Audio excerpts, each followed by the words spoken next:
2:14 a.m., Novorossiysk. Russian air defense crews believe they've stopped the wave. Radar screens are clearing.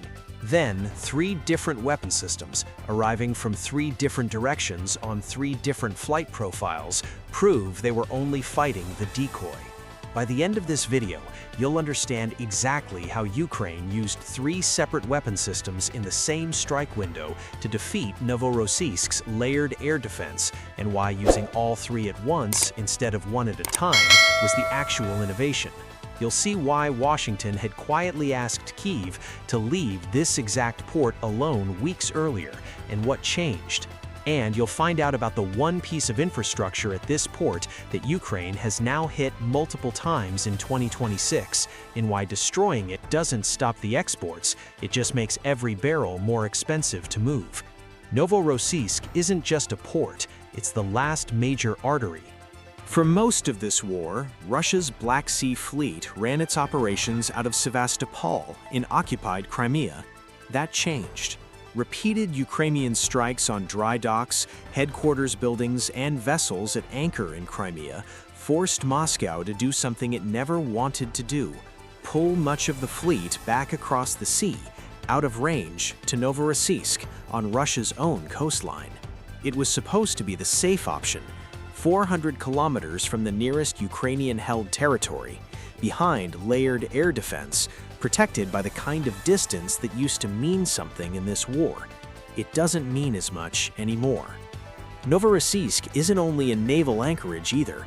It's Russia's largest oil exporting outlet on the Black Sea, and it hosts the terminal for the Caspian Pipeline Consortium, the pipeline that carries Kazakh crude roughly 1,500 kilometers from the Tengiz field to the coast. That single detail is the reason this target has been politically radioactive. The CPC handles somewhere close to 80% of Kazakhstan's oil exports and around 2% of global crude supply. Chevron and ExxonMobil hold stakes in it. When Ukrainian drones start hitting a port that also happens to be a critical node for 2 of the largest American oil companies on Earth, that's not just a battlefield decision anymore. That's a phone call from Washington. And that call happened. Reporting has confirmed that in a call on July 31st, the U.S. Vice President personally asked Ukraine's president to stop targeting tankers loading CPC cargo at this port, specifically vessels carrying Kazakh crude, not Russian oil. Kyiv reportedly agreed. Non-Russian vessels and CPC infrastructure became, in effect, off-limits. Here's the part that matters for tonight's target. That agreement never covered Russian military infrastructure at Novorossiysk.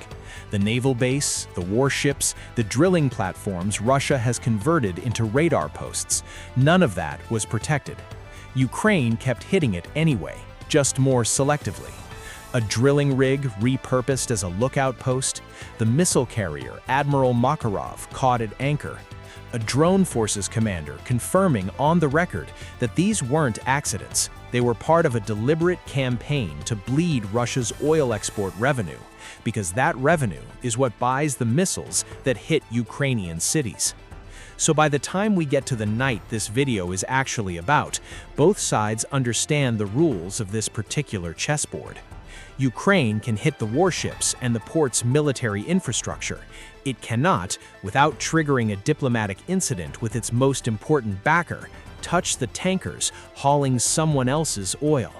That constraint should make this an easier target to defend. In practice, it made almost no difference at all. Novorossiysk's air defense isn't improvised. Layered radar coverage watches multiple altitude bands simultaneously.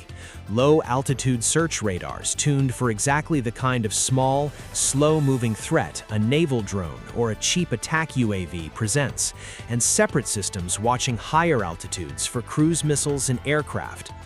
Point defense systems. This is where most previous Novorossiysk strikes had struggled.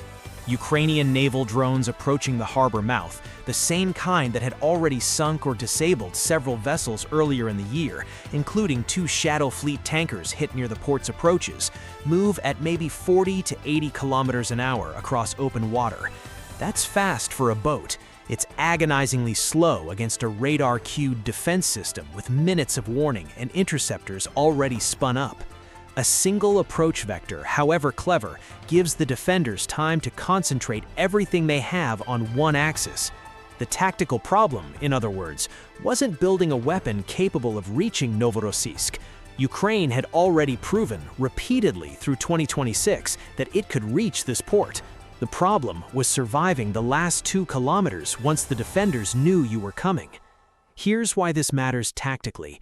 Every air defense network, no matter how sophisticated, allocates a finite number of interceptors, a finite number of radar operators, and a finite number of seconds of decision time to any single incoming threat.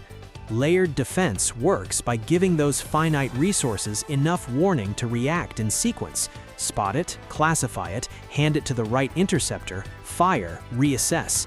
That sequence has a rhythm, and rhythms can be broken by making the defenders solve 3 different problems that all arrive at once, from 3 different directions, moving at 3 different speeds. That's not a hypothetical, that's exactly what happened on the night of August 12th. It's worth pausing on why Russia didn't simply move the fleet again. After Crimea stopped being viable, Novorossiysk was, in a real sense, the last reasonable option on the Black Sea coast. Push further east, and you start running into ports with less naval infrastructure, less depth for larger vessels, and worse rail and pipeline connections back into the rest of the country. Novorossiysk wasn't chosen because it was safe, it was chosen because everywhere else was worse, and the fleet had to go somewhere. That's the trade-off sitting underneath this entire story. Every alternative that made the port more defensible militarily made it less useful economically, and every alternative that kept the oil flowing made the warships harder to hide. What happened next is the part most after-action summaries skip straight past because they jump straight to "the port was hit," without explaining the 15 minutes before that made it possible. Before a single warhead reached the harbor, Ukraine had already run a first wave through Novorossiysk's defenses and lost most of it. That's not the part they put in the headline, but it's the part that decided everything that came after, because what looked like a failed opening attack was actually doing something else entirely, mapping in real time exactly which radar sites lit up first. Call it the sacrifice wave if you want the blunt version. In electronic warfare circles, the more polite term is a probe. A lower cost, lower stakes attack sent in first, not necessarily expecting to score hit, but expecting to force the defense to reveal itself. Every radar that switches on to track an inbound drone is a radar that has just told you, and anyone listening on the same frequencies, exactly where it is and what band it's operating in. Ukraine has spent 2 years building the infrastructure to listen for exactly that.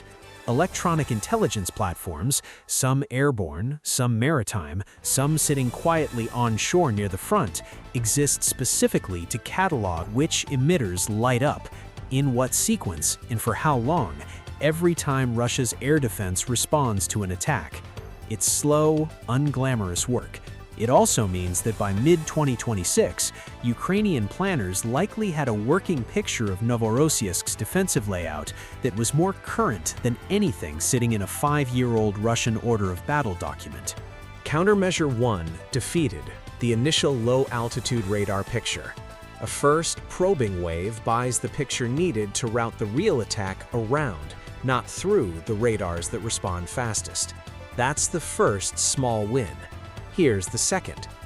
Sea-skimming missiles like the Neptune fly low specifically to stay under a radar horizon, shaped by the curvature of the Earth and the height of the receiving antenna.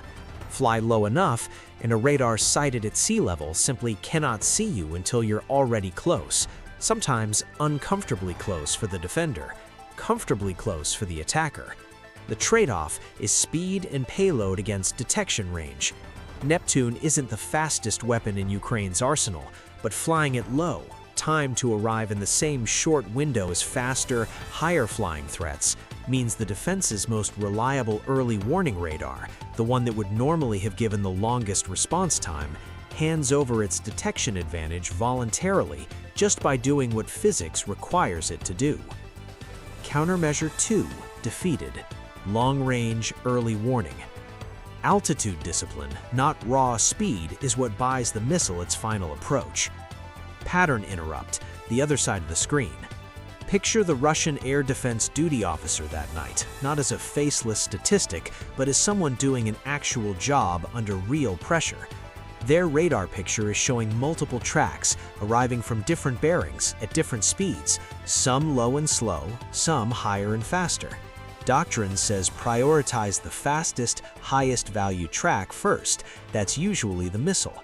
But the picture doesn't cleanly separate missile, jet-powered drone, and unmanned surface vessel the instant they appear. It separates them a few seconds later, after enough track history builds up to classify each one with confidence. Those few seconds, multiplied across 3 simultaneous threat types, are the entire margin this attack was built to exploit. That's not a flaw specific to this crew.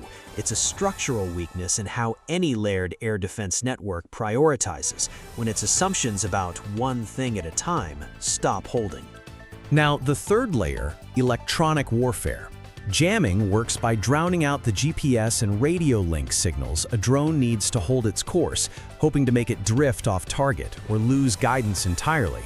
It's genuinely effective against a single, naive threat relying on one navigation method.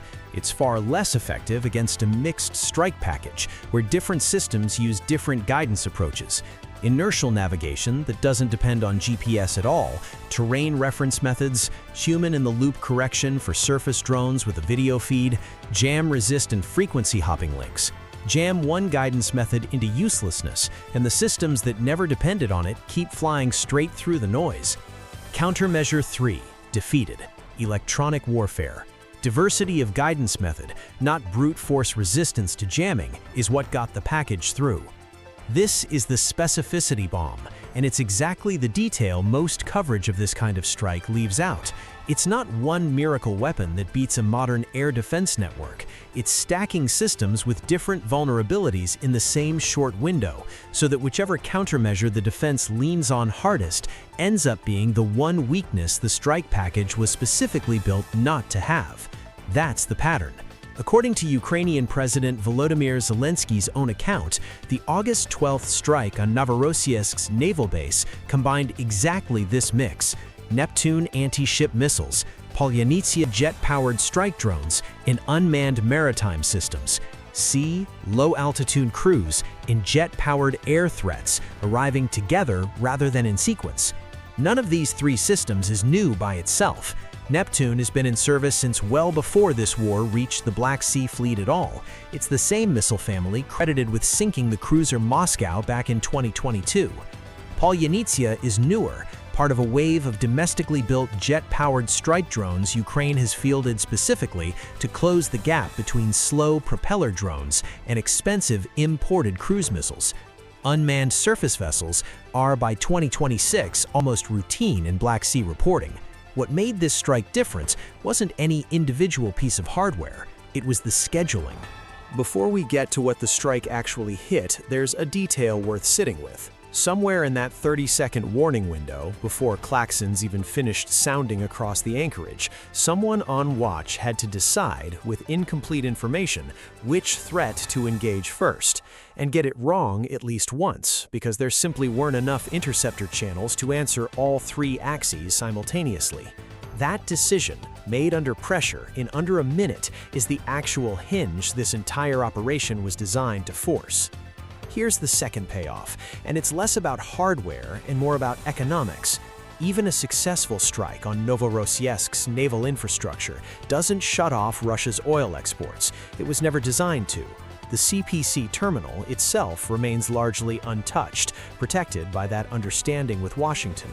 Non-Russian cargo keeps loading, Kazakh crude keeps flowing to Europe, Chevron and ExxonMobil's interests stay intact.